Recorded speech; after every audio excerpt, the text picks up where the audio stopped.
അപ്പോൾ ഒന്ന് നമ്മൾ കൈപ്പങ്ങയും പയറും വെച്ചിട്ട് ഉപ്പേരി ഉണ്ടാക്കാൻ പോവുകയാണ് കേട്ടോ. ഇവിടെ അങ്ങനെ രണ്ടും കൂടി മിക്സ് ചെയ്തുണ്ടാക്കുന്നതായിട്ട് എല്ലാവർക്കും ഇഷ്ടം. അല്ലെങ്കിൽ കയ്പ്പയും പച്ചക്കായ ഇടും, അല്ലെങ്കിൽ കയ്പ്പയും പയറും ഇട്ടിട്ട് അങ്ങനെയാണ് വെക്കുക. അപ്പോൾ ഞാൻ വെളിച്ചെണ്ണ ഒഴിച്ചു, പിന്നെ കടുക് ഇട്ടിട്ടോ. വെളിച്ചെണ്ണ ചൂടാവുന്നതിൻ്റെ മുമ്പേ ഞാൻ കടുക് ഇട്ടിട്ടോ. എനിക്ക് പേടിയാണേ. പേടി വെച്ചാൽ 1-2 പ്രാവശ്യം എൻ്റെ മുഖത്തേക്ക് പൊട്ടിത്തെറിച്ചിട്ട് മുഖത്ത് പൊള്ളിയെന്ന് കേട്ടോ. അതിൻ്റെ ശേഷം കടുക് വെളിച്ചെണ്ണയിലിടാൻ എനിക്ക് ഭയങ്കര പേടിയാണ്. അപ്പം ഞാൻ പെട്ടെന്ന് പാത്രം തിരയാണ് കേട്ടോ. എന്നാൽ പിന്നെ അടച്ച് വെച്ചാൽ മുഖത്തേക്ക് തെറിക്കൂലോ. അപ്പോൾ അങ്ങനെ അടച്ച് വെച്ചാൽ തെറിക്കില്ലാന്ന് കരുതിയിട്ട് പാത്രം തിരഞ്ഞുകൊണ്ടിരിക്കുന്ന തിരക്കിലാണ്. പെട്ടെന്ന് പാത്രം എടുത്ത് മൂടി വെച്ചു.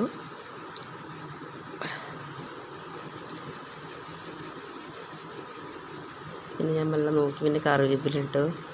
ഇതൊക്കെ തെറിക്കോ ഭയങ്കര പേടിയാണേ.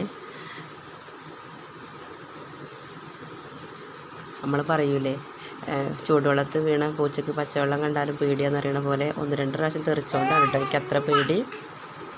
പിന്നെ പച്ചമുളകൊക്കെ ഇട്ട് നല്ലപോലെ വഴറ്റി, കറിവേപ്പിൻ്റെ ഇട്ട് വഴറ്റി, പിന്നെ നമ്മൾ കയ്പ്പങ്ങയും പയറും കൂടെ ഇട്ടു കേട്ടോ.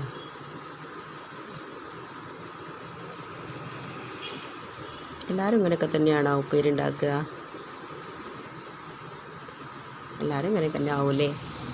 ഓരോ നാട്ടിലേക്കും വ്യത്യാസം ഉണ്ടാവുമല്ലോ. ചിലർ തേങ്ങ ഇട്ടിട്ട് വെക്കും, ചിലർ തേങ്ങ ഇടാതെ വെക്കും. പിന്നെ നമ്മൾ ഭക്ഷണം ഉണ്ടാക്കുമ്പോൾ ഇപ്പോൾ നമ്മളൊരു മൂഡിനനുസരിച്ചാവില്ലേ എല്ലാവരും ഭക്ഷണം ഉണ്ടാക്കുക. നല്ലൊരു മൂഡിലാണെങ്കിൽ നമ്മൾ നല്ലപോലെ ഒക്കെ നല്ല ടൈം എടുത്ത് ചെയ്യും.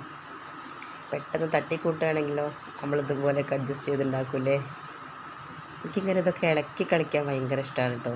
ഇങ്ങനെ ഇങ്ങനെ ഉപ്പേരിയൊക്കെ ഉണ്ടാക്കുമ്പോൾ നന്നായിട്ട് ഇളക്കാൻ ഭയങ്കര ഇഷ്ടം. എല്ലാവരും എന്നോട് പറയലുണ്ട് ഇങ്ങനെ ഇളക്കിയും കൊണ്ട് എന്നാൽ അത് വേവൂലാന്ന്.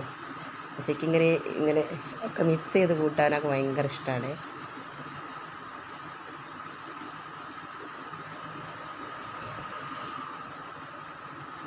നന്നായിട്ട് മിക്സ് ചെയ്തതിന് ശേഷം നമ്മൾ പാത്രം വെച്ച് അടച്ച് വെച്ച് വേവിക്കും കേട്ടോ ആവിയിൽ.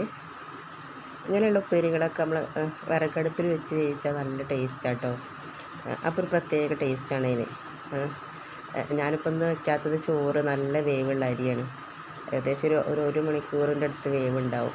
അപ്പോൾ ഞാൻ പിന്നെ ഗ്യാസിൽ തന്നെ പെട്ടെന്ന് ഉണ്ടാക്കുകയാണ്. ഏട്ടന് പോകാനാകുമ്പോഴേക്കും ഒക്കെ ആവണം. 1 മണിയാകുമ്പോഴത്തേന് ഏട്ടൻ പോവും.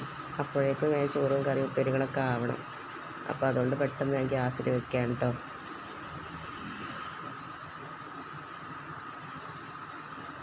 നന്നായിട്ട് അടച്ച് വെച്ച് വേവിക്കും കേട്ടോ.